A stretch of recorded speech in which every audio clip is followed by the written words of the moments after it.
हरिः ओम श्री गुरुभ्यो नमः हरिः ओम ओम पार्थाय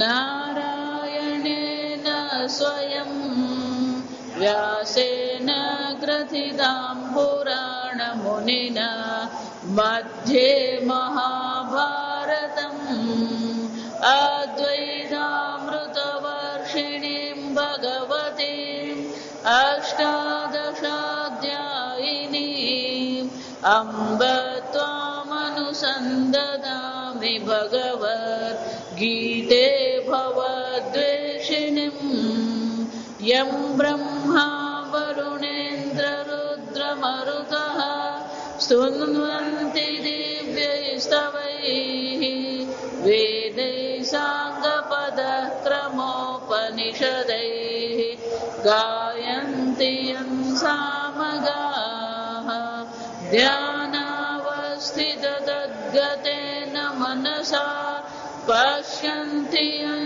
योगिनः यस्यान्तन्न विदुःसुरासुरगणाः देवाय तस्मै नमः।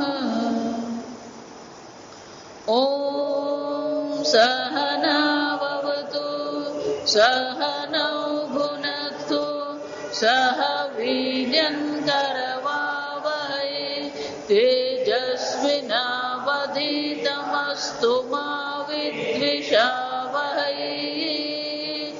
ॐ शान्ति शान्ति शान्तिः। छठो अध्याय श्लोक 33। अर्जुन उवाच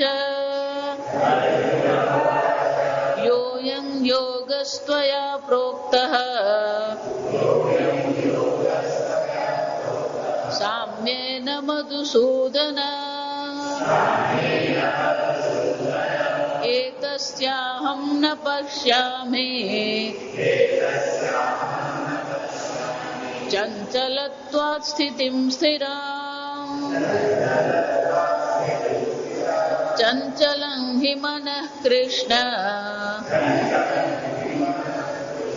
प्रमाथि बलवद्दृढम् तस्याहं निग्रहं मन्ये वायोरिव सुदुष्करम्।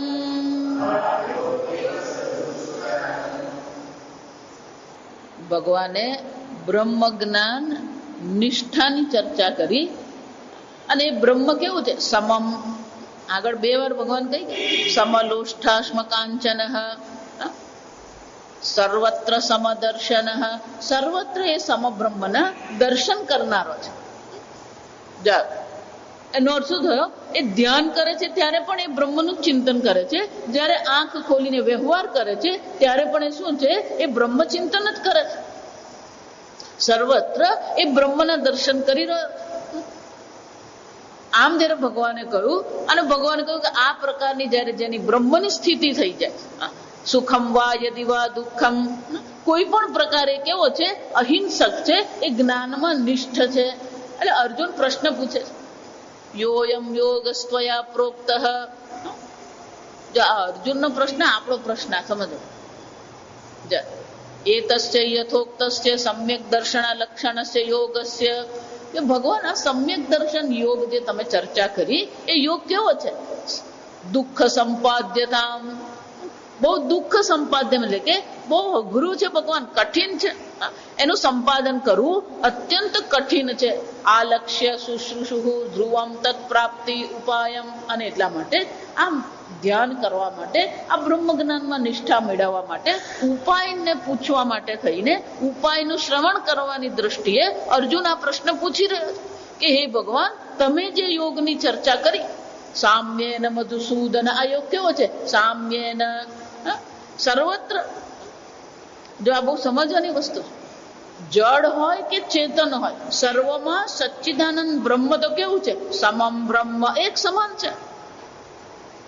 કાલે કહ્યું એમ કે વીટી હોય કે હાર હોય, સોનું તો બધામાં કેવું છે? એક સમાન છે.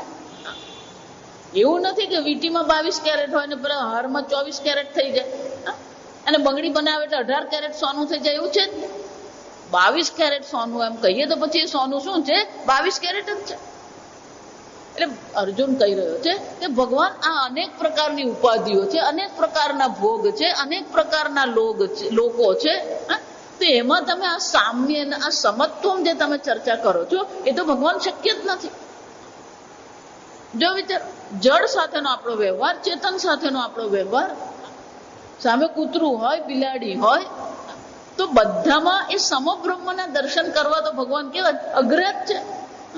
સામ્ય મધુસૂદન, એ ભગવાન બહુ સરસ નામ કીધું એને, મધુસૂદન, મધુ કૈટબ,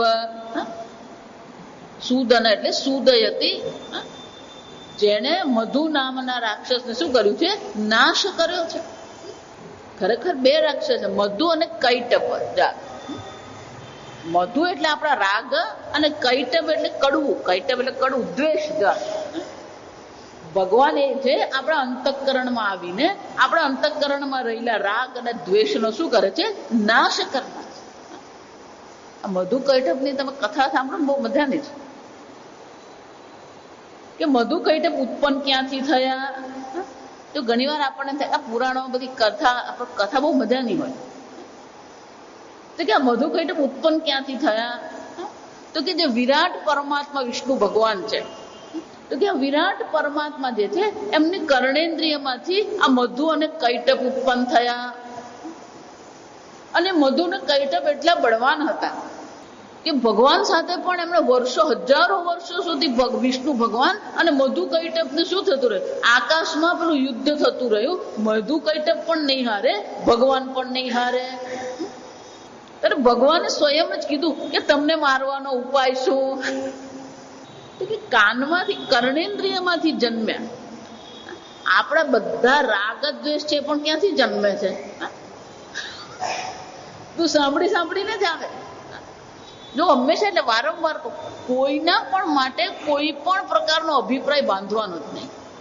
એટલે આપણે જે પણ કઈ વ્યક્તિ વિશે જાણીએ છીએ એ કોઈની પાસે આપણે શું કરેલું છે? સાંભળેલું જ છે. અને એ વ્યક્તિએ જે આપણને કીધું એ કેટલું સાચું ને કેટલું ખોટું આપણને ખબર છે. સમજો, જેટલા પણ રાગ દ્વેષ આપણે એકત્રિત કર્યા છે એ બધા રાગ દ્વેષ ક્યાંથી એકત્રિત કર્યા? આ શ્રવણેન્દ્રિયથી. બાળપણથી જ આપણે બધું સાંભળજો. બાળકોને આપણે શું કરતા રહીએ? પેલા સાથે વાત કરવાની, પેલા સાથે વાત નહીં કરવાની, આ ખાવાનું, આવું નહીં કરવાનું. એટલે બાળકોને આપણે શું શીખવીએ છીએ? બાળકોને જ્ઞાન આપીએ છીએ કે રાગ દ્વેષ શીખવીએ છીએ? નાનપણથી જ આપણે, આપણા મા બાપોએ આ જ કરેલું છે. આપણા મનમાં શું કર્યું? રાગ દ્વેષ જ મૂકેલા છે. અમુક પ્રકારના રંગ, અમુક પ્રકારનું ભોજન, અમુક પ્રકારના વ્યક્તિ. આમ આપણી કર્ણેન્દ્રિયમાંથી જ કોણ જન્મે છે? આ રાગ અને દ્વેષ જન્મે છે. અને રાગ દ્વેષ જો આપણે 3જા અધ્યાયમાં જોઈ જ ગયા છે કે આ રાગ અને દ્વેષ જે છે ક્યાંથી જન્મે? એ કામૈષ, ક્રોધૈષ. અને રાગ કેવો છે? ભગવાન પણ કહ્યું કામરૂપેન દુરાસદમ. આનો નાશ કરવો અઘરું છે. દુરાસદમ. બ્રહ્મ જ્ઞાન સિવાય આ રાગ દ્વેષની નિવૃત્તિ નથી. આ સમજો. કોઈ પણ સંપ્રદાયમાં તમે જશો તો તમારા રાગ દ્વેષની વૃદ્ધિ જ કરે છે, નાશ કરતા નથી. આ ભગવાન જો એટલે એક ભગવાનમાં આપણા રાગ દ્વેષ થઈ જાય એટલે પછી પેલો બીજા ભગવાન, એક ભગવાનમાં રાગ થઈ ગયો એટલે બીજા ભગવાન પ્રત્યે શું થવાનું? દ્વેષ થઈ ગયો. એટલે જેટલા પણ સંપ્રદાય છે કે સંસ્થાઓ છે એ પણ શું કરતા રહે છે? રાગ દ્વેષની નિવૃત્તિ કરે કે નવા રાગ દ્વેષ ઉમેરે છે? જો વિચાર, આ સંસ્થામાં પણ સાંભળીને જ આપણે ગયા હોય. કોઈ પણ વ્યક્તિની પ્રશંસા આપણે જયારે સાંભળીએ તો એ પ્રશંસા પણ આપણે સાંભળેલી જ છે, જોઈ તો છે જ નહીં. અને ધારો કે દોષની ચર્ચા કરે તો એ દોષની ચર્ચા કરનાર જે છે એ આપણે તો દોષ જોયો જ નથી. અને ધારો કે જે ચર્ચા કરી રહ્યો છે એને પણ પૂછીએ ને, તમને કેમ ખબર પડી? તમે જોયું? ના, મેં નથી જોયું. પેલા કહેતા હતા મને રાગ દ્વેષની નિવૃત્તિ કરવી તો મુશ્કેલી જ છે. ઈશ્વરની શરણાગતિ નહીં સ્વીકારીએ, ઈશ્વરને જ્યાં સુધી નહીં સ્વીકારીએ રાગ દ્વેષની નિવૃત્તિ નહીં થાય. જો એટલે જ કહું છું, ભક્તિ તો કરતા જ રહેવાનું. રોજ માળા કરીએ, રોજ પૂજા કરીએ, રોજ મંદિરે જઈએ. કેમ કે એના વગર આ રાગ દ્વેષ પર નિયંત્રણ મેળવવું શક્ય જ નથી.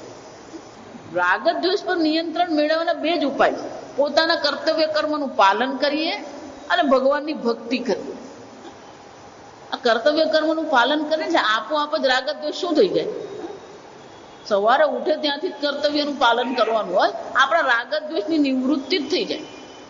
અને એટલે ભગવાને શું કહે છે? મધુસૂદન, આ રાગ અને દ્વેષ રૂપી જે રાક્ષસ છે એનો નાશ કરનારા ભગવાન છે. એટલે જેને મધુ અને કૈટભને ભગવાને પૂછ્યું કે તમારો નાશ કેવી રીતે કરવાનો, તો કે અમારો નાશ આકાશમાં જ થાય. જો આ સાંભળજો, એમણે શું કીધું કે સ્વર્ગલોકમાં પણ નહીં, ભૂલોકમાં પણ નહીં, પણ શું છે? અંતરિક્ષમાં. અંતરિક્ષ એટલે આકાશ, કે અંતરિક્ષમાં જ અમારો નાશ થઈ શકે. આ અંતરિક્ષ એટલે આકાશ. આકાશ એટલે શું છે? આકાશનો ગુણ શબ્દ. સમજો, આકાશનો ગુણ શું છે? શબ્દ છે. કાનથી ઉત્પન્ન થયા એટલે કે કર્ણેન્દ્રિય શબ્દ દ્વારા આપણા મનમાં રાગ દ્વેષ આવ્યા, તો શબ્દ દ્વારા જ એ રાગ દ્વેષની પણ શું થવાની? નિવૃત્તિ થવાની. સંસારનું શ્રવણ કરી કરીને આપણા મનમાં રાગ દ્વેષ આવ્યા, ભગવાનની ભક્તિ, ભગવાનના રૂપ ગુણ લીલા કથાનું શ્રવણ કરી કરીને શું કરવાનું છે? આ રાગ દ્વેષની નિવૃત્તિ કરવાની. શ્રવણથી જ રાગ દ્વેષ છે અને શ્રવણથી જ રાગ દ્વેષની શું કરવાની? નિવૃત્તિ કરવાની. અને એટલે ભગવાનને મધુસૂદન કહીને ભગવાનને એ જણાવે છે કે હે ભગવાન, તમે મધુસૂદન છો, તમે આ મધુ નામના રાક્ષસનો નાશ કરનારા છો. એ જ પ્રકાર મારા મનમાં કંઈક એવું છે જેને કારણે આજે સામ્ય ને યોગેન, આજે તમે સમબ્રહ્મની ચર્ચા કરી રહ્યા છો, આ સામ્ય નામના યોગની જે ચર્ચા તમે કરો છો એ મારે માટે તો કેવું લાગે છે? એતસ્યાહમ પશ્યામિ ચંચલત્વાત સ્થિતિમ સ્થિરામ. હે ભગવાન, આ મારી સ્થિતિમ સ્થિરામ, તમે જે બ્રહ્મની ચર્ચા કરી રહ્યા છો, જે પરમાત્માની ચર્ચા કરો છો, જેમાં મારું મન સ્થિર થવું જોઈએ, પણ આ બ્રહ્મણી અંતઃકરણસ્ય સ્થિરી ભાવ, આ બ્રહ્મમાં મારું અંતઃકરણ સ્થિર થતું જ નથી. જો વારંવાર તમને આવતીકાલે સવારે પણ આ છે, શાંતાહા જગ. મન આપણું પહેલા શાંત થવું જોઈએ. કોઈ પણ પરિસ્થિતિ આવે આપણું મન શાંત રહે છે કે નહીં? દુઃખેસુ અનુદ્વિગ્ન મનઃ સુખેસુ વિગત સ્પૃહ. જ્ઞાની કોને કહેવાય? આગળ આવી જાવ. પહેલા આવે ને એ લોકો આગળ બેસો, કારણ કે પાછળથી જે બધા આવે ને એ લોકોને બેસવાની તકલીફ પડે. આગળ એકદમ આગળ આવે તો જ્ઞાન નિષ્ઠા. જો સ્થિતિમ સ્થિરા બ્રહ્મણી અંતઃકરણસ્ય સ્થિરી ભાવમ, આ બ્રહ્મમાં મારા અંતઃકરણનો સ્થિર ભાવ જે થવો જોઈએ એ સ્થિર ભાવ થતો નથી. સામ્ય, આ ભલે તમે સમાનતાની વાત કરો છો, કેમ ચંચલત્વ સ્થિતિમ સ્થિરામ, આ સ્થિર બુદ્ધિ જે છે, કેમ ચંચલત્વ? કારણ કે મારું મન કેવું છે? ચંચળ છે. મન ચંચળ છે, આ મનનો સ્વભાવ છે. આ સમજો, ચંચલત્વ. તો કે ભગવાન, જયારે મારું મન આટલું બધું ચંચળ છે અને તમે એમ કહી રહ્યા છો કે તું આમાં સ્થિત થઈ જા, સ્થિરી ભાવ કરી દે, તો બ્રહ્મમાં સ્થિર ભાવ કરવાનો છે, પણ અંતઃકરણમાં કંઈક એવું ભગવાન પડેલું છે કે જેને કારણે મારું મન આ બ્રહ્મમાં સ્થિર થઈ શકતું જ નથી. ઈશ્વરમાં સ્થિર થવું જોઈએ, પણ એ સ્થિરી ભાવ જેને કહેવાય, એને શાસ્ત્રમાં શું કહેવાય? સ્થિરી ભાવ કહેવામાં આવે. કે બ્રહ્મમાં આ મારું મન સ્થિત થતું નથી, એ સ્થિરી ભાવ પ્રાપ્ત થતો જ નથી. જો આ યોગમાં પણ આ ચર્ચા, પાતંજલિ યોગમાં પણ અત્યારે તો યોગ, પાતંજલિ યોગ એટલે આપણને બે જ વસ્તુ ખબર. આ સમજો, આસન અને પ્રાણાયામ. પેલા પહેલા યમ અને નિયમે ઉડી ગયા, પછી પેલા 5, 6, 7, 8 છે એ તો બાજુ જ રહી ગયા. પ્રત્યાહાર. પ્રત્યાહાર નો અર્થ શું થાય? આહાર એટલે આ ગુજરાતી ભાષા ને સંસ્કૃત ભાષામાં બહુ મોટી ગરબડ થાય. આપણે તો આહાર કોને કહીએ? પેલું ખાઈએ ને એને આહાર કહીએ. સમજ, પણ સંસ્કૃતમાં આહાર કોને કહેવાય? આખ્રિયતે ઇતિ આહાર. ઇન્દ્રિયો દ્વારા જેને ગ્રહણ કરવામાં આવે એને શું કહેવાય? આહાર. એનો અર્થ શું થાય? શબ્દ, સ્પર્શ, રૂપ, રસ અને ગંધ. આખ્રિયતે. ઇન્દ્રિયો દ્વારા જેને ગ્રહણ કરવામાં આવે એને આહાર કહેવામાં આવે. પ્રત્યાહાર. પ્રત્યાહાર નો અર્થ શું થાય? આહાર એટલે ગ્રહણ કરવું, પ્રત્યાહાર એટલે શું છે? આ ગ્રહણ કરવામાંથી આપણી ઇન્દ્રિયોને પાછી ખેંચી લેવી. પ્રત્ય એટલે પાછી. જો પ્રત્યાહાર એટલે કે ઓછામાં ઓછા ભોગથી જીવન જીવવું, ઇન્દ્રિયોને બહિર્મુખતાથી અટકાવવી. પ્રત્યાહાર એટલે ઇન્દ્રિયોને આ આહાર એટલે કે શબ્દ, સ્પર્શ, રૂપ, રસ, ગંધ ગ્રહણ કરવામાંથી ઇન્દ્રિયોને આપણે પાછી ખેંચી લઈએ એને પ્રત્યાહાર કહેવાય. ધારણા. ધારણા એટલે શું છે? એક દેશ નિબંધશ્ચ ધારણા. આપણા મનને એક દેશમાં સ્થિર કરી દઈએ. આપણું મન કેવું છે? હમણે ભલે અહીંયા વલસાડમાં આપણે બેઠા છે, એ ક્યારે ઉઠીને વાપી પહોંચી જાય અને ક્યારે અમેરિકા પહોંચી જાય, ક્યારે બેંગ્લોર પહોંચી જાય, દિલ્હી પહોંચી જાય, આપણને ખબર જ નથી. એટલે એક જ દેશમાં એક જ સ્થાન પર આપણા મનને પકડી રાખવું ધારણા કહેવામાં. ધ્યાન. ધ્યાન એટલે કે એક જ વિષયમાં, જો ધ્યાન વિશે તો આપણે બધી વ્યાખ્યા કરી ગયા છે. એક જ વિષયમાં આપણા મનને નિરંતર રાખવું એને ધ્યાન કહેવામાં આવે. સગુણ બ્રહ્મ માનસ વ્યાપાર. ઈશ્વરનું ચિંતન કરીએ આપણે. આમ એક દેશમાં એક વિષયમાં આ બધા વિષયોને ગ્રહણ કરવામાંથી ઇન્દ્રિયોને પાછી ખેંચવી, બધું કરવું એને શું કહેવાય? ધ્યાન કહેવામાં આવે, યોગ કહેવામાં આવે. અને અર્જુન શું કહી રહ્યો છે? ભગવાન, આ મારા માટે કેવું છે? ચંચલત્વ. આ મારું મન એટલું બધું ચંચળ છે ભગવાન, કે એક દેશમાં એક વિષયમાં મનને રાખવું તો કેવું છે? એતસ્યાહમ ન પશ્યામિ. આ સામ્ય યોગ જે છે એની કોઈ પ્રકારથી ભગવાન હું જોઈ શકતો જ નથી, શક્ય જ નથી મારા માટે.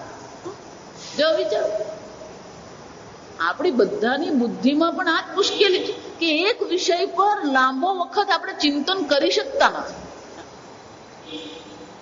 બધાની વચ્ચે પણ આપણે બેઠા હોઈએ ને, કોઈ વાર કોઈ મિત્ર આવી પડે, કોઈ સગાવાલા આવે, એની સાથે આપણે બેઠા હોય અને 1 કલાક પહેલા બેઠા પણ કેટલા પ્રકારની ચર્ચા થઈ જાય.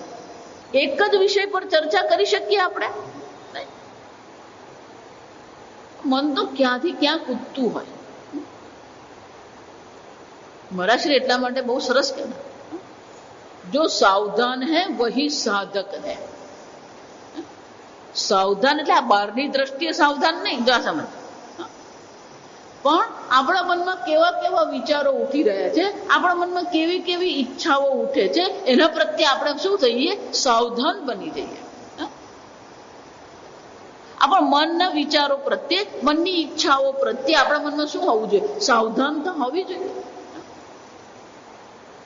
કોઈ પણ પ્રકારનો ખોટો વિચાર મનમાં ઉઠે જ નહીં. અમે વૃંદાવન રહેવા જતા મહારાજશ્રી અમને કહેતા, જો આ એક બહુ જ કડવી હકીકત છે. બહાર તમે લોકોની સામે ગમે તેવા દેખાતા હોય, મહારાજશ્રી કે તમારું ખરું સ્વરૂપ શું છે, એટલે કે તમારો ખરો સ્વભાવ કેવો, તમારું વ્યક્તિત્વ કેવું છે.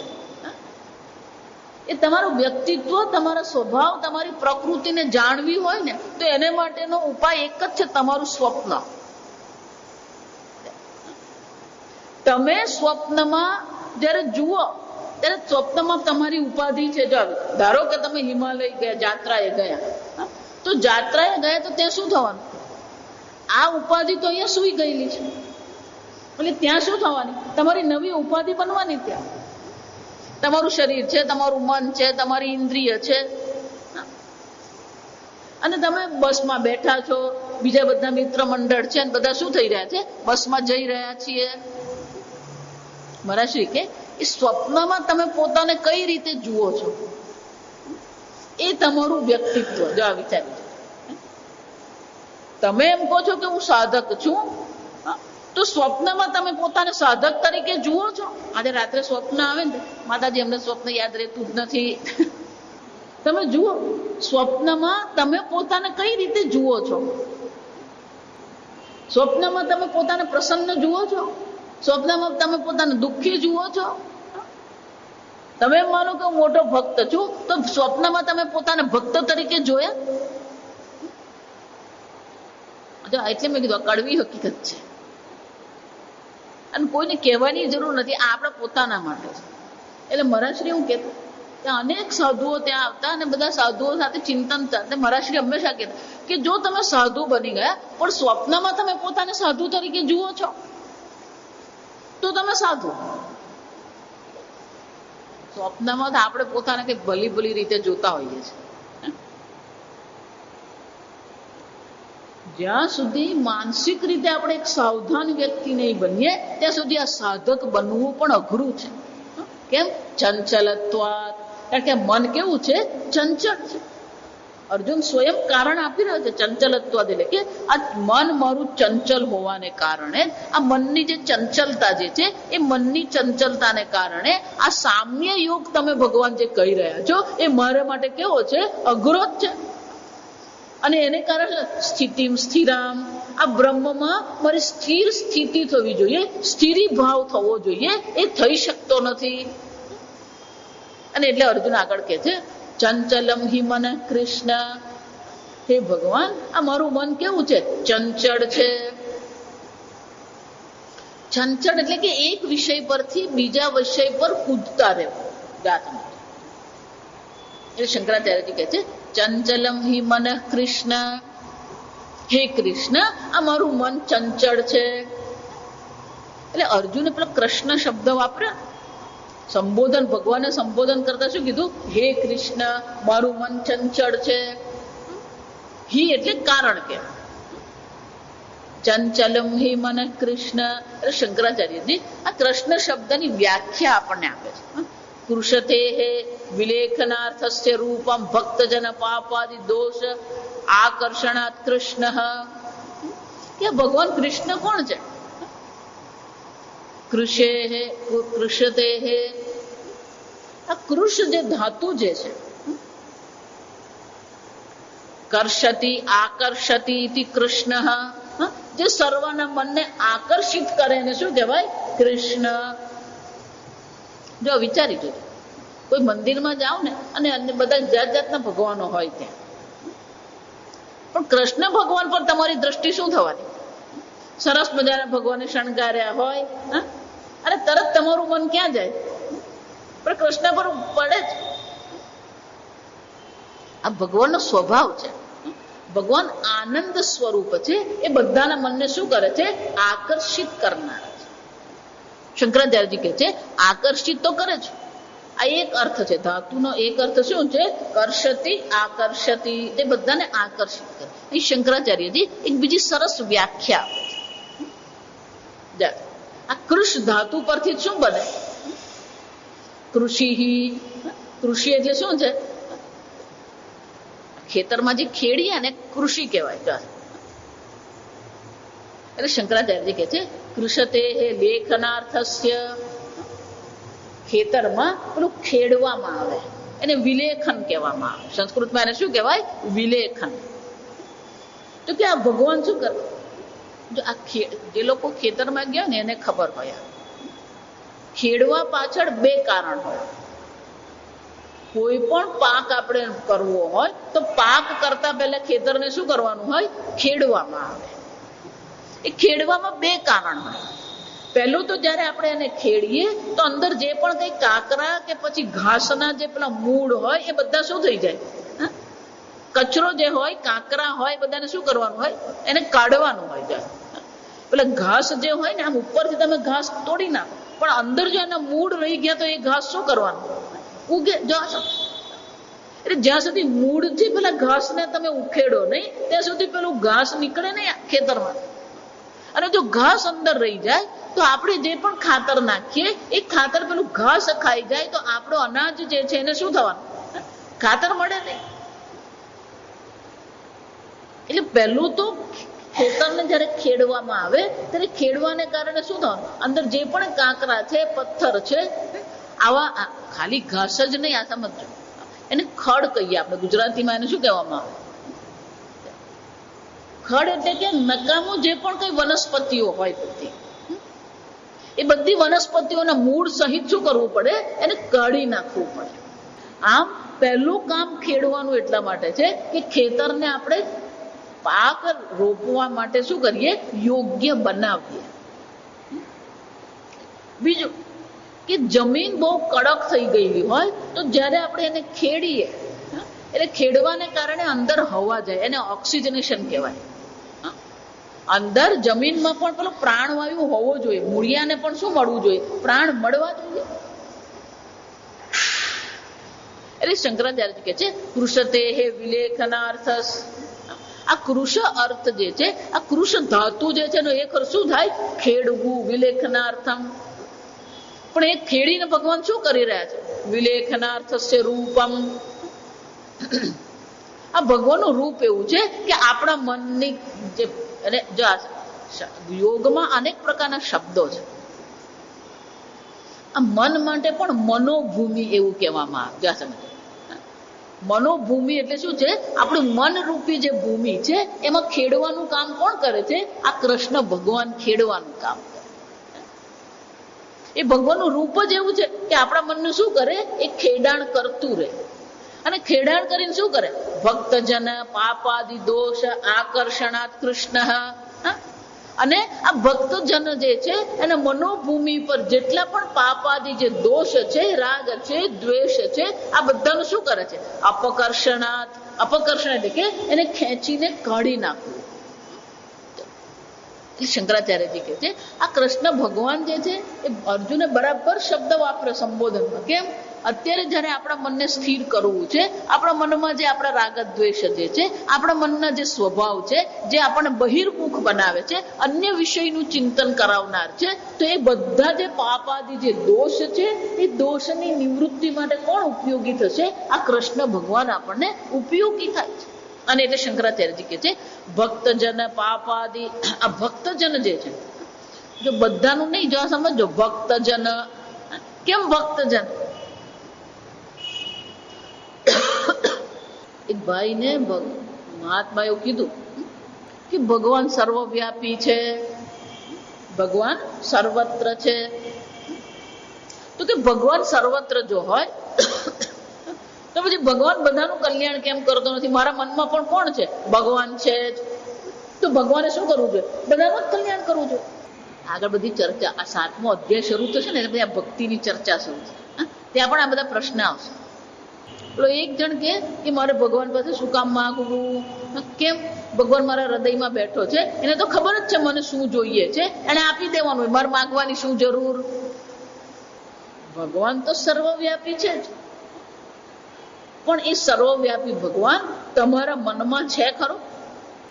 આપણા મનની વૃત્તિના ગર્ભમાં ભગવાન છે ખરો? વિચારના ગર્ભમાં તો કોણ છે? ઘર છે, દેહ છે, પુત્ર છે, પૌત્ર છે, ધન છે. એમ આપણા મનમાં તો કોણ બેઠું છે? જો આગળ આપણે ચર્ચા કરી દે કે વૃત્તિનું અધિષ્ઠાન તો સચ્ચિદાનંદ બ્રહ્મ જ છે. ચૈતન્યમાંથી જ વૃત્તિ ઉત્પન્ન થઈ, ચૈતન્યમાં જ વૃત્તિ રહે છે, અને ચૈતન્યમાં જ વૃત્તિ શું થઈ જાય? શાંત થઈ જાય. તો વૃત્તિનું અધિષ્ઠાન તો ચૈતન્ય છે જ, જે પરમાત્મા છે, પણ વૃત્તિનો વિષય પરમાત્મા છે. જો વિચાર. અને વૃત્તિનો વિષય જેને આપણે કહીએ, ઘર કહીએ, ધન કહીએ, એ પણ આપણે જોયું એમ સર્વ બ્રહ્મ માત્ર જ છે. તો ઘર પણ શું થયું? જો વિચાર. ઘર એમ કહીએ, ધન એમ કહીએ, પુત્ર પૌત્રાદિ કહીએ, એ બધું પણ છેવટે જો સર્વ બ્રહ્મ છે તો આ બધી વસ્તુ પણ શું છે? બ્રહ્મ જ છે. પણ એ બ્રહ્મ હોવા છતાં પણ આપણી એ બ્રહ્મ પર દ્રષ્ટિ જાય છે કે નામ અને રૂપ પર દ્રષ્ટિ જાય છે? ઘર નામ અને રૂપ પર આપણી દ્રષ્ટિ છે. એ ઘર નામ અને રૂપનું જે અધિષ્ઠાન બ્રહ્મ છે એના પર આપણી દ્રષ્ટિ ગઈ. જો એટલે જ અર્જુન કહી રહ્યો છે કે તમે તો સર્વવ્યાપી છો, સર્વવ્યાપી બ્રહ્મ છે, પણ મારી બુદ્ધિ એમાં નથી જતી, ચંચલત્વાત. અને એટલે ભગવાનનું કામ શું છે? આપણી વૃત્તિને એવું ખેડાણ કરે કે ખેડાણને કારણે જે નામ અને રૂપ જે છે, રાગ અને દ્વેષ છે, પાપ અને પુણ્ય જે છે, આ બધી વસ્તુ આપણી બુદ્ધિમાંથી શું થવી જોઈએ? નિવૃત્ત થવી જોઈએ.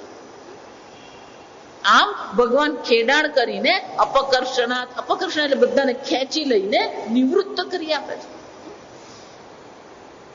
વિચાર, જ્યાં સુધી તમારી વૃત્તિનો વિષય ભગવાન નહીં બને ત્યાં સુધી કોઈ પ્રકારે ભગવાન તમારું કલ્યાણ નહીં કરી શકે. એટલે ભગવાન શું કહે છે?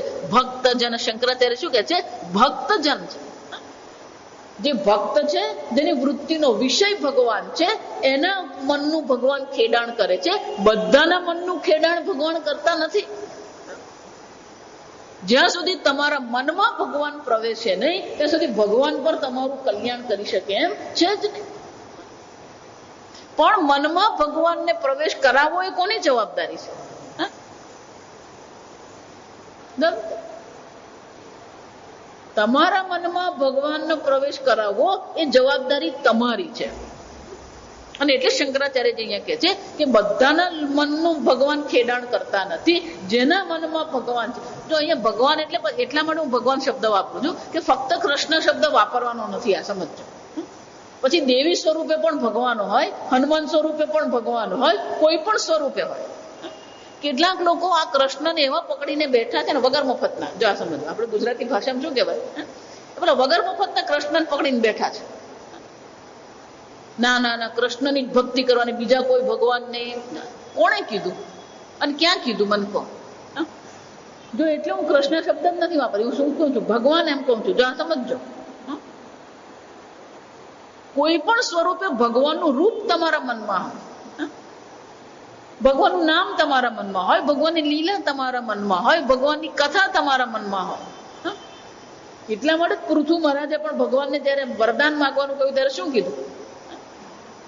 ભગવાન, આ બે કાનથી, કાન રૂપી દોણાથી તમારી કથાનું પાન કરું છું, મને સંતોષ થતો નથી. મને શું કરો? હજાર હજાર કાન આપો. હજાર હજાર કાન રૂપી દોણાથી હું તમારા કથાનું પાન કરતો રહીશ અને એ જ કથામૃતનું શું કરું? હું પાન કરું. એવા ભગવાન આશીર્વાદ મને આપે. ભગવાન પાસે માગવું હોય ને તો ભગવાનની કથામૃતનું પાન કરવાના આશીર્વાદ ભગવાન પાસે. આ કથા દ્વારા જ ભગવાન, જે આગળ કહ્યું ને, શબ્દ દ્વારા જ રાગ દ્વેષ મનમાં પ્રવેશ્યા છે, તો શ્રવણ દ્વારા જ ભગવાનને શું કરવું પડવાનું? પ્રવેશ કરાવવાનો. એટલે ભાગવતમાં બહુ સરસ છે, તવ કથામૃતમ તપ્ત જીવનમ. ગોપી ગીતમાં શું કે છે? હે ભગવાન, તવ કથામૃતમ, આ તમારી કથા રૂપી જે અમૃત છે એ શું છે? તપ્ત જીવનમ. આ સંસાર તાપમાં જે બળી ગયેલા લોકો છે એને માટે શું છે? જીવન સ્વરૂપ છે. જેમ પેલો છોડ ગરમીમાં તડકામાં બળતો હોય એને આપણે શું કરીએ? પાણી નાખીએ. એમ ભગવાન આ સંસાર જે ભવનલ છે, આ ભવાનલ જે છે, આ ભવાનલમાં અમે બધા બળી રહ્યા છે. એને માટે અમારે માટે જીવન રૂપ તો કોણ પુરવાર થાય છે? તવ કથામૃતમ તપ્ત જીવનમ. એ ભગવાન આ સંસાર દાવાગ્નિ જે છે એમાં બળી રહ્યા છે. આ તમારી કથા જ અમને અમૃત સમાન છે, જીવન આપનારી છે. અને એટલે શંકરાચાર્યજી કહે છે ભક્તજન. ફક્ત એ કોના મનનું ખેડાણ કરે છે? જે ભક્ત છે એના જ મનનું ખેડાણ કરે છે. બધાના મનનું ખેડાણ ભગવાન કરતા નથી. ભગવાનની પાસે તમારે જવું પડે. આપણી બધાની હાલત કેવી છે? પેલા બિરબલની ખીચડી જેવી છે. બિરબલની ખીચડીની કથા ખબર ને? પેલી ખીચડી ક્યાં મૂકી? ઉપર પેલું વાસણ છે, નીચે પેલો અગ્નિ છે. પેલો અકબર કે અમે લોકો શિકાર કરીને આવે, બિરબલ તો ખીચડી તૈયાર રાખજે. પેલા આવ્યા ને તો પેલી ખીચડી તૈયાર જ નહીં. કે મહારાજ હજી વાર છે. કે બિરબલ ક્યાં વાર છે? તારી ખીચડી તૈયાર જ નહીં થાય. કેમ? કે તે ખીચડી મૂકી ક્યાં? ઉપર. વાસણ ત્યાં, પાત્ર આટલું બધું ઉપર મૂક્યું, આ નીચે અગ્નિ છે, અગ્નિ ત્યાં પહોંચતો જ નથી, તો ખીચડી તૈયાર કેમ થવાની? ભોજન ત્યારે જ તૈયાર થાય જ્યારે એ અનાજને અગ્નિનો સ્પર્શ થાય. એમ આપણા હૃદયમાં પણ આપણું જો આ પણ બહુ સરસ છે. પેલો ચોખાનો દાણો હોય ને એ પરિપક્વ થવો જોઈએ, એટલે તેને પાક કહેવાય. પણ જ્યાં સુધી પેલો અગ્નિ એમાં પ્રવેશે નહીં ત્યાં સુધી એ ચોખાનો દાણો જે છે એ નરમ બનશે. એમ આપણું હૃદય પણ એટલું બધું કઠોર છે, જ્યાં સુધી પેલો ભગવાન એમાં પ્રવેશે નહીં ત્યાં સુધી શું થવાનું? ચોખાનો દાણો કડક છે, પણ જયારે ભાત બની જાય ત્યારે શું છે? જો ચોખા તમે ખાઓ ને તો કોઈ સ્વાદ નહીં મળે, પણ એકવાર એને પાણીમાં મૂકીને આપણે એને પકવીએ, એ પાકે પછી શું થવાનું? એ નરમ પણ છે અને મીઠો પણ છે. એમ આપણું હૃદય પણ પેલું ચોખા જેવું છે. એમાં શું કરવાની જરૂર છે? આ ભગવાનને એમાં પ્રવેશ કરાવીએ તો જેમ પેલો ચોખાનો દાણો નરમ અને મધુર બની જાય, એમ આપણા હૃદયમાં પણ જો ભગવાનનો પ્રવેશ થઈ જાય તો આપણું મન પણ શું બની જાય? સંવેદનશીલ બને, મધુર બને. જ્યાં સુધી ભગવાનનો જીવનમાં પ્રવેશ નથી કોઈ પ્રકારે કલ્યાણ થાય જ નહીં. એટલે હું વારંવાર કહું કે જે સંપ્રદાયમાં ઈશ્વરની ચર્ચા નથી, જે સંપ્રદાય તમને ઈશ્વરનું ચિંતન છોડાવે એને હિન્દુ ધર્મ નહીં કહેવાય. ઈશ્વરનું ચિંતન છે. આગળ ભગવાન કહે છે અનન્યસ ચિંતયંતો મામ યે જનાઃ પર્યુપાસતે, જે સતત મારું ચિંતન કરનારા છે. આપણા જીવનનું લક્ષ્ય પરમાત્મા છે, અને એ જ પરમાત્મા જો સંપ્રદાયમાંથી નીકળી ગયો તો પછી એ સંપ્રદાય હિન્દુ સંપ્રદાય નહીં કહેવાય. ઈશ્વરનું ચિંતન કરાવે ને એ વૈદિક ધર્મ છે. અને એટલે શંકરાચાર્યજી કહે છે કે આ કૃષ્ણ એટલે કે જે ભક્તજન છે એના હૃદયને ખેડીને, જો આ જમીન પણ કડક હોય એને ખેડીએ અને પાણી નાખીએ, પહેલા એને ખેડવામાં આવે, ખેડીને પછી શું કરવામાં આવે? પેલું પાણી એમાં મૂકવામાં આવે, એટલે જમીન કેવી થઈ જાય? સરસ મજાની નરમ થઈ જાય, એમાંથી કાંકરા પણ નીકળી જાય, તો પાક શું થવાનો? સરસ. જેટલું સારું ખેડાણ તમે કર્યું હોય એટલો જ સારો પાક એમાં આવે. એમ આપણા મનનું પણ ખેડાણ કરવાની જરૂર છે, અને આ ખેડાણ કરનાર કોણ છે? આ ભગવાન છે. અને એટલે શંકરાચાર્યજી કહે છે આ ભક્તજન જે છે એના મનમાં જે કંઈ પાપાતી દોષ જે છે એ ભગવાન ખેડાણ કરીને આ બધાને શું કરે છે? નિવૃત્ત કરે છે. પણ હે ભગવાન, ચંચલમ હિ મનઃ કૃષ્ણ, કૃષ્ણ શબ્દમાં ઉપાય તો આવી ગયો. આગળ આપણે જોયું કે મનને સ્થિર કરવા માટે, મનને સંવેદનશીલ બનાવવા માટે, સાવધાન બનાવવા માટે ઉપાય તો કોણ છે? કૃષ્ણ. કર્ષતિ આકર્ષતિ. પણ ભગવાન ચંચલમ હિ મનઃ કૃષ્ણ, હે ભગવાન આ મારું મન કેવું છે? ચંચળ છે. ચંચળ એટલે કે એક વિષય પર સ્થિર થતું નથી. આ એક. પછી અર્જુન કહે છે 3 વસ્તુ છે, આ મનના 3 ગુણ અર્જુન અહીંયા બતાવી રહ્યા છે. 3 નહીં, 4, સોરી.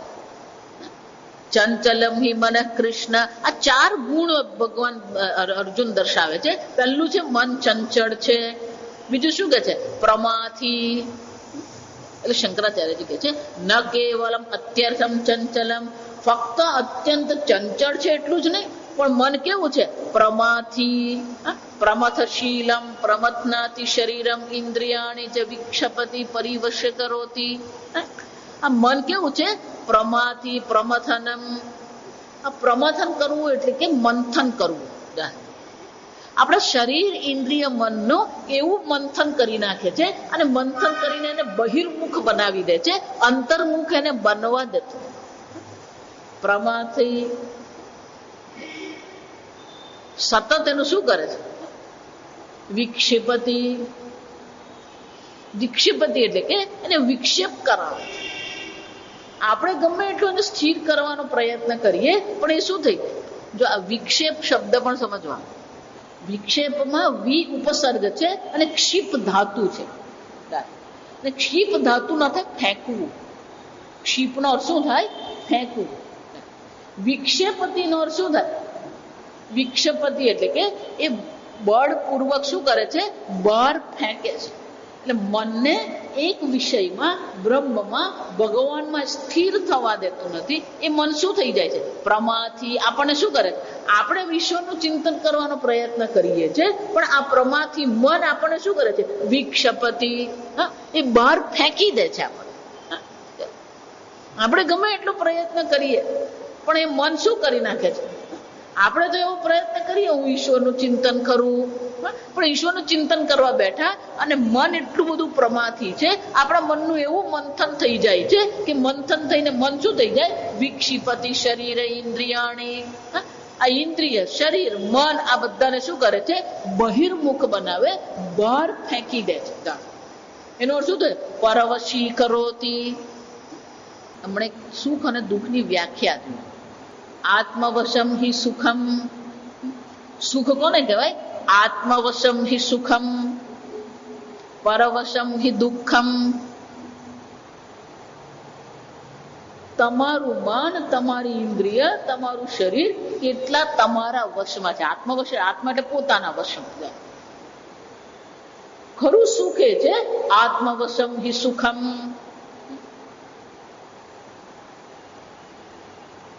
હમણાં એક સરસ મજાનું સુવાક્ય આવ્યું અંગ્રેજીમાં છે, પણ ગુજરાતીમાં બહુ, ગુજરાતીમાં એનો અર્થ એ તો એ જ છે. જ્યારે તમે એકલા હોય ત્યારે તમારા વિચાર પ્રત્યે સાવધાન રહો. When you are alone, be alert about your thoughts. એકલા હોઈએ ત્યારે શું છે?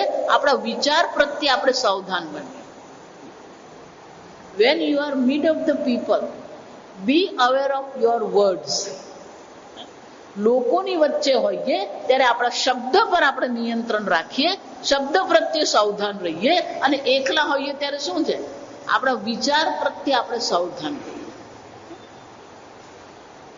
ક્યારે મનમાં કેવો વિચાર ઉઠે છે, મનમાં ક્યારે કયો વિચાર ઉઠવો, કયો ઇન્દ્રિય દ્વારા કયા પ્રકારના ભોગ કરવા, આ બધા પર શું આવવું જોઈએ? આત્મવશમ હિ સુખમ, પરવશમ હિ દુઃખમ. એતસ્ય સુખ દુઃખસ્ય લક્ષણમ. આ જ સુખ અને દુઃખનું લક્ષણ છે. આપણે તો શું માનીએ? અમારું ઘર છે, અમે સુખી થઈ ગયા, અમારા છોકરાઓ છે, અમે સુખી થઈ ગયા, અમને ઉબાડ્યું ખાવાનું મળ્યું, સુખી થઈ ગયા. તો વિચાર, આપણી સુખ અને દુઃખનો વ્યાખ્યા, લક્ષણ શું છે? અને શાસ્ત્ર શું કહે છે? સર્વમ આત્મવશમ હિ સુખમ. પણ આ મન કેવું છે? પરવશી કરોતી. આ મન તો શું કરે છે? પરવશ કરે. કેટલું પ્રમાથી છે. આ પ્રમાથી માટે ગુજરાતીમાં શબ્દ જિદ્દી.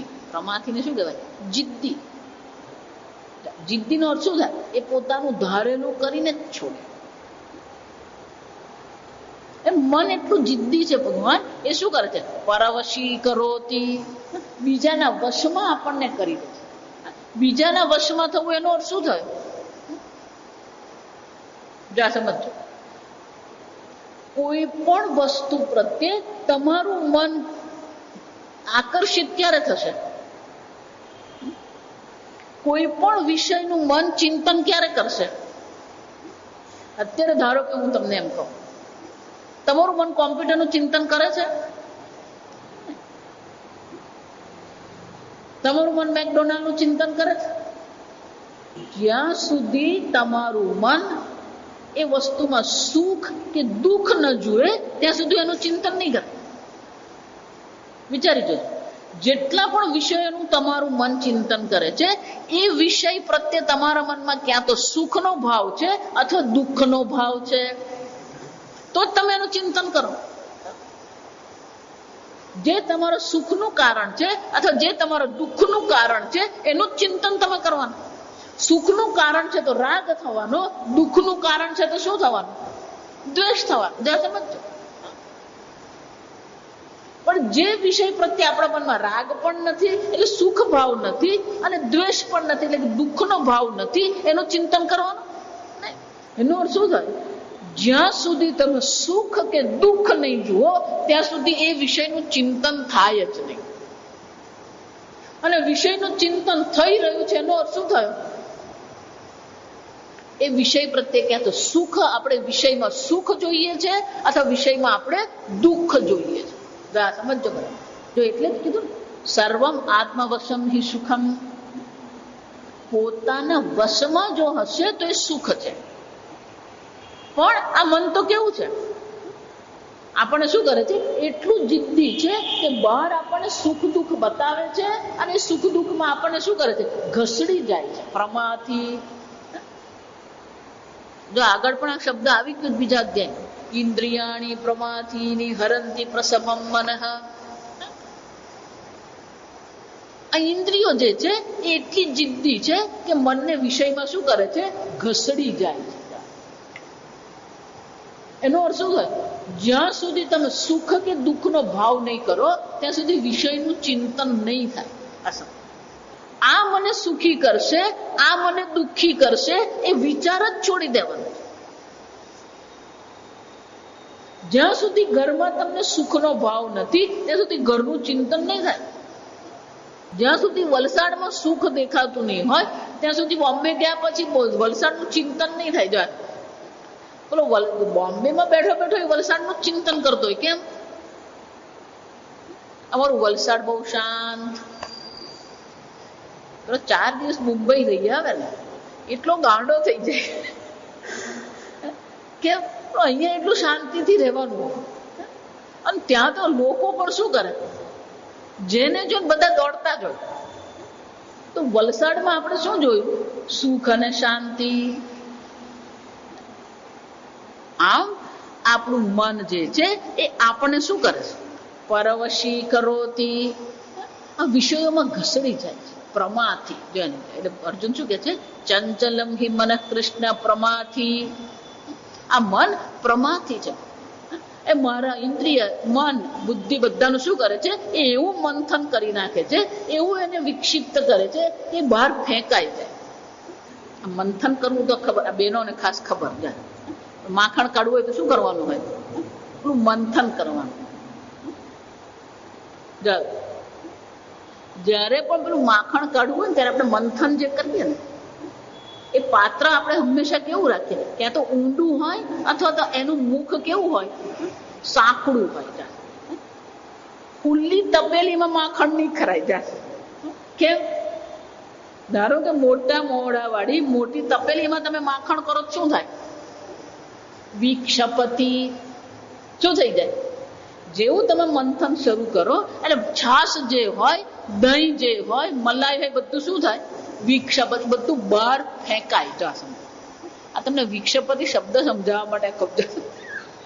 મંથન કરીએ એટલે શું થાય? એ બધું બહાર ફેંકાય. એટલામાં જો, એટલે પહેલાના જમાનામાં પેલી એને ગોળી કહેતા. કાળા રંગની માટીની પેલી મોટી ગોળી હોય. ગોળી આટલી મોટી હોય પણ એનું મુખ જુઓ તો શું હોય? ખાલી વેંત જેટલું જ હોય, 8 થી 10 ઇંચનું જ હોય. અને પછી પેલું લાકડાનું મોટું મંથન હોય. પછી એનાથી શું કરવાનું હોય?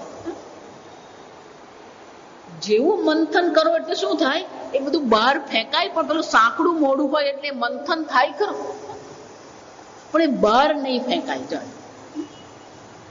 અંગ્રેજીમાં સેન્ટ્રીફ્યુગલ કહેવાય એને બહાર ફેંકાય. કોઈ પણ વસ્તુનું મંથન કરો એટલે હંમેશા એ શું થાય? આ પૃથ્વી પણ સૂર્યની આજુબાજુ ફરી રહી છે. એ જ્યારે ગોળ ફરી રહી છે તો એને બહાર ફેંકાવાની શક્યતા પૂરેપૂરી છે. પણ પેલું સૂર્યનું ગુરુત્વાકર્ષણ એવું છે કે એને શું કરે છે? પકડી રાખે. એમ આપણા હૃદયમાં પણ પેલું કેન્દ્રમાં ભગવાન હોવા જોઈએ. જેમ કેન્દ્રમાં સૂર્ય છે એટલે બધા ગ્રહ પકડાઈ રહ્યા છે, એમ આપણા હૃદયમાં પણ કેન્દ્રમાં જો ભગવાન હોય, આપણા જીવનના કેન્દ્રમાં જો ભગવાન હોય તો એ ભગવાન શું કરવાનું? શરીર, ઇન્દ્રિય, મન, બુદ્ધિ બધાને શું કરશે? પકડી રાખે. પણ આ મન એટલું જિદ્દી છે, એટલું પ્રમાથી છે કે આપણા શરીરને, આપણી ઇન્દ્રિયોને શું કરે છે? બહારના જગતમાં ફેંકતું રહે છે. અને એટલે શંકરાચાર્યજી કહે છે કે આ પ્રમાથી એટલે કે શરીરમ ઇન્દ્રિયાણી છે વિક્ષપતિ પરવશી કરોતી. બે વસ્તુ થાય છે. પ્રમાથી મન છે એને કારણે શું થવાનું? બે વસ્તુ થાય છે. એક તો આપણું ઇન્દ્રિય મન જે છે એ બહિર્મુખ થાય છે, બહાર ફેંકાય છે, અને બીજું બહારના વિષયમાં એ પરવશ બને છે. જો આ વિષયો જે છે ને, આપણે એવું માનીએ ને, ના રે એક બે વાર ખાધું તો કઈ વાંધો નથી, પણ એક વાર ખાધું હોય અને ભાવી ગયું પછી શું થવાનું? પેલા વિષયના મનમાં શું થવાના? સંસ્કાર પડવાના. એને સંસ્કાર કહેવાય, છાપ કહેવાય. અને એક વાર જો એ ભાવી ગયું તો આપણું મન શું થઈ ગયું? પરવશી કરોતી. એ પરવશ થવાનું જ છે. એટલે પછી જો આ બધા જે બહારથી આવે ને, એ બધા તમારા નેશનલ હાઈવે પર અત્યારે તમે જાઓ તો બધે ત્યાં શું પેલા કપડા ટીંગાતા હોય, ઉબાડિયું દર્શન. અને એક વાર પેલો ઉબાડિયું ચાખે પછી જેટલી વાર નેશનલ હાઈવે માંથી પસાર થાય ત્યારે શું યાદ આવે? વલસાડ આવે એટલે શું યાદ આવે એને? આપણે ગઈ વખતે ગઈએ ને ત્યારે ઉબાડિયું ખાધું તો મજાનું હતું નહીં? અને શું કહેવાય? સંસ્કાર. આ સંસ્કાર છાપ પાડીને મન આપણને શું કરે? પરવશી કરોતી.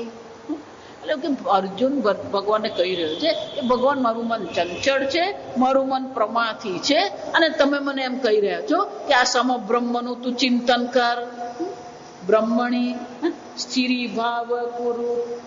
આ બ્રહ્મમાં સ્થિર ભાવ તું કર. પણ ભગવાન, આવા મન સાથે આ સ્થિર ભાવ કરવો તો શું છે? તસ્યાહમ ન પશ્યામી. આ સ્થિર ભાવ કરવું તો ભગવાન મને શક્ય દેખાતું જ નથી. કે મન કેવું છે? ચંચળ છે અને પ્રમાથી છે. એટલું જ નહીં, બલવત કેનચિત નિયંતુમ ન શક્યમ. આ મન કેવું છે? બળવાન છે. આપણા બધા કરતા બળવાન કોણ છે? આ મન છે. કેમ? શંકરાચાર્ય દ્રષ્ટાંત બહુ સરસ આપે છે. તંતુ નાગવત અચ્છેદ્યમ. તંતુ નાગ, તંતુ નાગ એટલે ઓક્ટોપસ. તંતુ નાગ એટલે શું છે? ઓક્ટોપસ. આ મન કેવું છે? આ ઓક્ટોપસ જેવું છે. જો આ ઓક્ટોપસ જે છે ને, દેખાય બહુ નરમ, ખરેખર એનું શરીર તમે જુઓ તો શું છે? એકદમ નરમ છે. પણ એના જે 8 હાથ જે છે એટલે તંતુ નાગ કીધું. જાત સંસ્કૃતમાં એને તંતુ નાગ કેમ કહેવામાં આવે? કે એને પેલા 8 હાથ છે, અને હાથની નીચે એવા સરસ મજાના એ છે કે એક વાર તમારા શરીર પર એ પડ્યું પછી શું થાય? કોઈ પણ પ્રકારે તમે છટકી શકો જ નહીં. એક વાર એ ભીડાઈ જાય પછી શું થાય? એ છૂટું પડે. એમાં મન પણ કેવું છે? બલવત તંતુ નાગવત. આ ઓક્ટોપસ એટલું બળવાન છે કે દરિયામાં તમે એને જુઓ ને તો એ ભલભલા પ્રાણીઓને પણ શું કરી શકે છે? ખેંચીને મારી નાખે. દેખાય એ નરમ અને એટલા પ્રકારના ઓક્ટોપસ છે દરિયામાં. કેટલાક ઓક્ટોપસ આપણા કાચિંડા જેવા છે. જે પ્રકારનું ત્યાં દ્રશ્ય હોય ને એવો જ પોતાનો આકાર અને એવો જ રંગ એ ધારણ કરીને, એટલે એ પેલું દરિયાના પટ પર નીચે બેઠું હોય આપણને ખબર પડે જ નહીં. બાજુમાં ધારો કે પથ્થર હોય તો એ પથ્થરની જેમ એ પણ એનું શરીર પણ શું થઈ જાય? પેલું ખરબચડું બની જાય અને ત્યાં બેઠો એટલે આપણને ખબર પડે જ નહીં ત્યાં છે. અને એની 2 આંખોથી જોયા કરે, અને જેવી પેલી માછલી, ગમે એવી મોટી માછલી આવે તરત જ શું કરે? પોતાના 8 હાથથી એને શું કરી દે? પકડી લે. એટલે શંકરાચાર્યજી કહે છે કેનચિત નિયંતુમ ન શક્યમ. કોઈના પણ દ્વારા એના પર નિયંત્રણ કરવું શક્ય જ નથી. જેમ પેલો ઓક્ટોપસ એક વાર એટલું બળવાન છે, એક વાર તમે પકડાઈ ગયા પછી આજે અજગરની પકડ પણ એવી જ હોય. આ સમજો, એક વાર તમે અજગરના પાસમાં વીંટાઈ ગયા પછી શું થવાનું? છોડાવવું બહુ અઘરું છે. હમણાં પેલા યુટ્યુબ પર આવ્યું હતું, જો તમે, કે આફ્રિકામાં પેલો એક માણસ સૂઈ ગયેલો બિચારો બહુ કામ કરીને થાકી ગયો ને સૂઈ ગયો. પેલો અજગર ગયો ને આખા માણસને શું કરી ગયો? જો વિચાર, અજગર ભલે ને આપણને દેખાય પેલો 6 ફૂટનો, પણ આખા માણસને એને શું કરેલું? એ પોતાની અંદર આખો સરકાવી ગયો આખા માણસને. જો અને એનો શરૂઆત જ માથાથી કરી. જો વિચાર, આખું એને માથું શું કર્યું? પેલા આખું માથું એને પોતાના મોઢામાં લઈ લીધું. પેલો માણસ તફડતો તો પણ એ કંઈ કરી શકે એમ. ભગવાન શંકરાચાર્યજી કહે છે કે આ મન એટલું બધું બળવાન છે, તમે ગમે એટલું એનું નિયંત્રણ કરવાનો પ્રયત્ન કરો, એ તમારા નિયંત્રણમાં નહીં આવે. અને એટલે અર્જુન કહે છે આમ ભગવાન આ મન ચંચળ છે, પ્રમાથી છે, અને કેવું છે?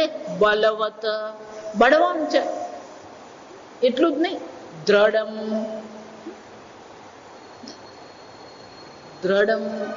એ દ્રઢ છે. દ્રઢ એનો શું થયું? એ પોતાનું ધારેલું કરીને જ છોડે, એને દ્રઢતા કહેવાય. આ દ્રઢતા આપણે એને સારી રીતે પણ લઈ શકીએ અને નકારાત્મક રીતે પણ લઈ શકીએ. એ એટલું બધું દ્રઢ છે. તંતુના ગવત દ્રઢ છે.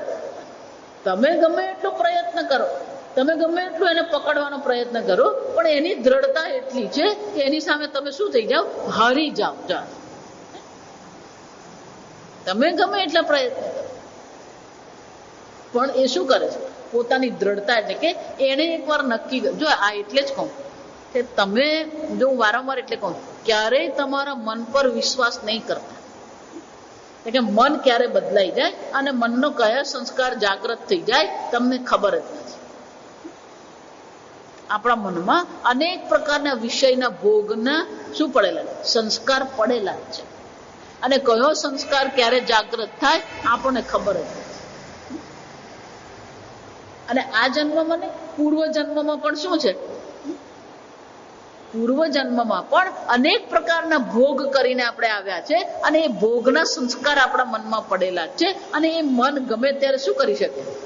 એ ભોગ પ્રત્યે આપણને આકર્ષિત કરી શકે છે. મન એટલું દ્રઢ છે. આ અજગરની પણ તમે જો ચર્ચા કરો, અજગર છે, આ ઓક્ટોપસ છે, આ બધા પ્રાણીઓ ભલે આપણને એમ દેખાય કે આ નરમ છે, નાના છે, પણ એમનું જે બળ જે છે, એમની જે દ્રઢતા જે છે ને, આશ્ચર્યકારક છે. ભગવાને બધાને કંઈક ને કંઈક પ્રકારનું બળ, કોઈક ને કોઈક પ્રકારની દ્રઢતા આપેલી છે. એટલે અર્જુન કહે છે ભગવાન ભલે ને તમે આ સામ્ય યોગની ચર્ચા કરતા રહો, સમબ્રહ્મમાં મનને સ્થિર કરવાની વાત કરો, પણ મનનો આ પ્રશ્ન છે. ચંચલમ હિ મન કૃષ્ણ પ્રમાથી બલવદ દ્રઢમ. ખૂબ દ્રઢ છે, બળવાન છે ભગવાન. અને એટલા માટે શું છે? તસ્યાહમ નિગ્રહમ મન્યે સુદુષ્કરમ. અને એટલા માટે ભગવાન આ મારા મનનો નિગ્રહ કરવો, નિયંત્રણ કરવું, એને એક વિષયમાં સ્થિર કરવું કેવું છે? સુદુષ્કરમ. ભગવાન એને મારા માટે તો કેવું છે? આ કરવું અત્યંત અઘરું છે. અને ભગવાન અર્જુન એને માટે વાયો ઇવ, વાયુને સમાન એમ કે છે. આપણે આવતીકાલે જોઈશું કે વાયુ સમાન કેમ કે છે. જો સમજ, આપણે ભલે તંતુનાગ વગેરેના દ્રષ્ટાંત અહીંયા લેતા હોય, પણ અર્જુને દ્રષ્ટાંત કોનું આપ્યું છે? આ વાયુનું દ્રષ્ટાંત. કે જેમ વાયુને પકડવો અઘરો છે, વાયુનું નિયંત્રણ કરવું અઘરું છે, એમ અમારા મનનું પણ નિયંત્રણ, નિગ્રહ કરવું કેવું છે? અત્યંત અઘરું છે. આગળ આપણે આવતીકાલે. ઓમ સ્વસ્તિ પ્રજાભ્ય પરિપાલયન્તામ ન્યાયેન માર્ગેણ મહિમ મહિષાઃ ગોબ્રાહ્મણેભ્ય શુભમસ્તુ નિત્યં લોકા સમસ્તા સુખિનો ભવન્તુ કાલે વર્ષતુ પર્જન્યઃ પૃથ્વી સસ્યશાલિની દેશોऽયં ક્ષોભરહિતઃ બ્રાહ્મણા સંતુ નિર્ભયાઃ ઓમ સર્વેષાં સ્વસ્તિર્ભવતુ સર્વેષાં શાંતિર્ભવતુ સર્વેષાં પૂર્ણં ભવતુ सर्वेषां मङ्गलं भवतु, सर्वे भवन्तु सुखिनः, सर्वे सन्तु निरामयाः, सर्वे भद्राणि पश्यन्तु, मा कश्चित् दुःखभाग् भवेत्। असतो मा सद्गमय, तमसो मा ज्योतिर्गमय, मृत्योर्मा अमृतङ्गमय। ॐ पूर्णमदः पूर्णमिदं पूर्णात् पूर्णमुदच्यते, पूर्णस्य पूर्णमादाय पूर्णमेवावशिष्यते।